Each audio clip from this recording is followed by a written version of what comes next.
Hoy vamos a ver una tensión súper interesante en el análisis de mercados, ¿no? ¿Cómo es posible que alguien opere día a día, minuto a minuto casi, con herramientas técnicas muy específicas, Sí, mientras al mismo tiempo tiene una convicción, pero profunda, de que todo el sistema está, pues, mal, o que es incluso, no sé, una farsa? exacto. Es una dicotomía fascinante. Y hoy, bueno, nos vamos a meter de lleno en el enfoque de una fuente muy concreta. Un canal de YouTube, Jesús Navarrete.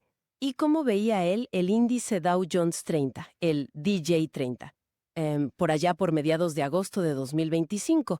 Tenemos fragmentos de sus análisis diarios de esa época. Perfecto. Y la verdad es que ilustran muy bien esto que dices. Entonces la misión, digamos, es intentar entender cómo este canal manejaba esa contradicción. O sea, por un lado, un pesimismo macroeconómico brutal, Sí, total. y por el otro, el uso diario de indicadores técnicos, gráficos, para operar. ¿Cómo convivían esas dos realidades en su estrategia?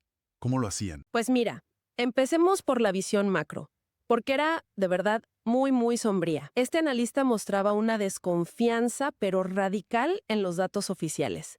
Le daba igual si era el PIB, el empleo, la inflación. Para él, todo estaba, digamos, cuestionado. Hacía comparaciones constantes con la crisis de 2008. La referencia típica cuando hay pesimismo. Exacto. Y ponía mucho el foco en el costo de vida real, ¿no? Lo que la gente sentía. Y la deuda de Estados Unidos, que la cifraba en unos 37 billones de dólares. Una barbaridad, según él.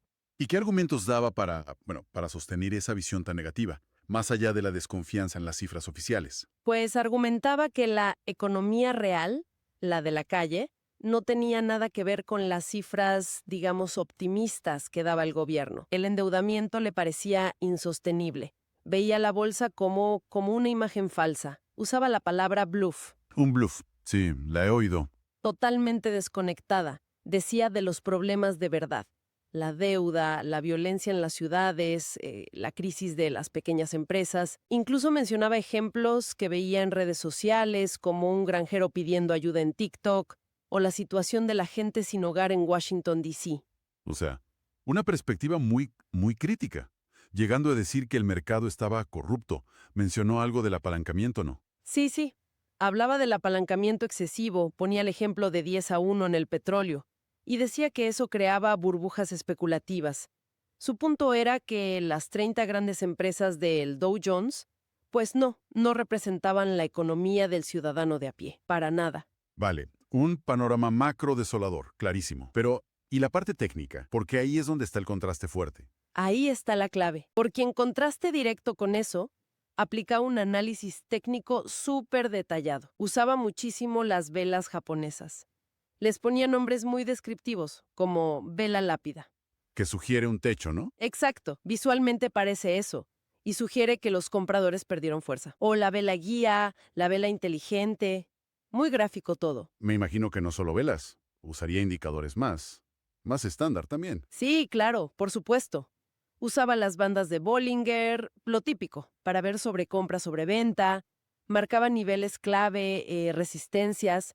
Recuerdo que por esa época mencionaba una resistencia a cerca de los 44.300 puntos para el DJ 30, un nivel donde el precio como que se frenaba. Y le daba muchísima importancia a la media móvil exponencial de 20 días, la EMA 20. La llamaba su termómetro rápido del sentimiento del mercado. ¿Y alguna otra media clave?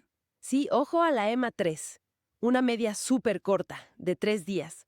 La consideraba crucial. Decía algo como: cuando la vela supera la EMA 3, cómpralo todo. Anda. O sea, una señal de compra inmediata muy clara para él. Exacto. Interpretaba ese cruce como un impulso alcista ya, ahora mismo. Y además tenían un algoritmo propio, el calculador de Milton. Ah, sí, lo mencionaste. Aunque bueno, reconocían que a veces acertaba y a veces, pues no. Normal en los algoritmos. Ahora vamos a la práctica. ¿Cómo se veía esta mezcla en agosto de 2025? Pongamos ejemplos. Venga, perfecto. El día 12 de agosto, salían datos de inflación, el IPC. Con su visión pesimista, él esperaba un desplome del mercado, caída fuerte. ¿Y qué pasó? Pues que su calculador, su algoritmo, daba un 51% alcista. O sea, casi neutro, 50 y 50. Y el mercado, de hecho, subió. Y subió con fuerza. Vaya, ¿Y cómo justificó ese resultado, si iba en contra de su expectativa principal? Pues ahí recurrió a lo que hablábamos, cuestionar el dato oficial. Decía que ese 2.7% de inflación frente al 2.8% esperado estaba mediatizado, retocado. Atribuyó la subida a expectativas sobre la Fed o directamente a manipulación. Concluyó que el mercado estaba atascado en sidelines y sobrecomprado. Es llamativo, ¿no? El pronóstico basado en el pesimismo falla y la explicación es manipulación, incluso cuando su propia herramienta no era tan negativa. Sí, sí, es curioso. ¿Y qué predijo para el día siguiente, el 13? Pues basándose en esa idea de sobrecompra y en su desconfianza general, predijo una caída fuerte, un dump, decía él, hacia la EMA 20. Vale, seguía pesimista. Pero aquí fíjate, la contradicción fue máxima. Su propio calculador marcaba 100% alcista y bajo riesgo. Increíble. O sea, su visión contra su herramienta. ¿Y el resultado? Pues que el mercado tuvo una subida explosiva. El calculador acertó de lleno. La predicción manual, la basada en el pesimismo, falló estrepitosamente. Esto se pone interesante. ¿Cómo siguió la cosa el 14 de agosto? La herramienta iba ganando, parece. El calculador seguía optimista, daba un 92% alcista, pero el análisis manual, el de él, predecía una apertura bajista, un open gap down. ¿Por qué? ¿Qué argumento técnico usaba esta vez? Argumentaba que se había tocado la banda de Bollinger Superior, señal técnica de sobrecompra. Pero, y aquí viene otra contradicción, A ver. admitía que otro indicador, el MACD, que mide el impulso, estaba casi a punto de dar señal alcista. O sea, un conflicto interno en sus propios indicadores. ¡Qué lío! ¿Y qué pasó finalmente el día 14? Pues abrió ligeramente a la baja como predijo, con el open down, pero cerró en positivo. Él lo llamó un casi falso positivo. El mercado se quedó ahí en la parte alta del rango, sobre los 44.900 puntos. Vale, se mantuvo arriba. Y para el viernes 15, la cosa se puso más categórica. Había datos negativos de inflación mayorista, que él calificó de desastre. El mercado estaba en máximos del rango. Ajá.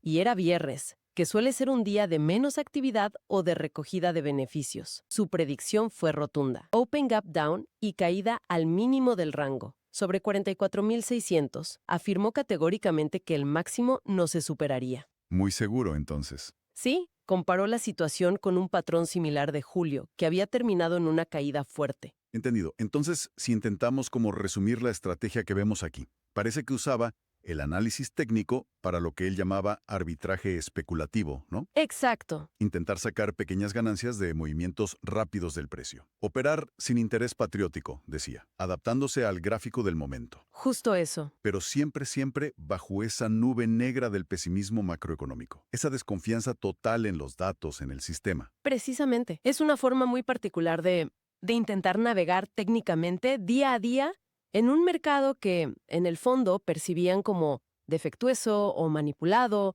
o desconectado de la realidad que ellos veían. Y claro, esto nos deja con una reflexión importante, ¿no? Que surge directamente de ver cómo operaba esta fuente. Si uno tiene esa percepción del entorno general, tanta incertidumbre, tanta posible manipulación, Ajá. técnicas de corto plazo, las velas, los cruces de medias. Es la gran pregunta que queda flotando, ¿verdad? ¿Son esas señales técnicas una guía útil y práctica para el día a día? ¿O se convierten en mero ruido? Ruido que quizás hasta te distrae de un panorama de fondo que consideras tan adverso, tan complejo. Es una cuestión interesante para seguir pensando.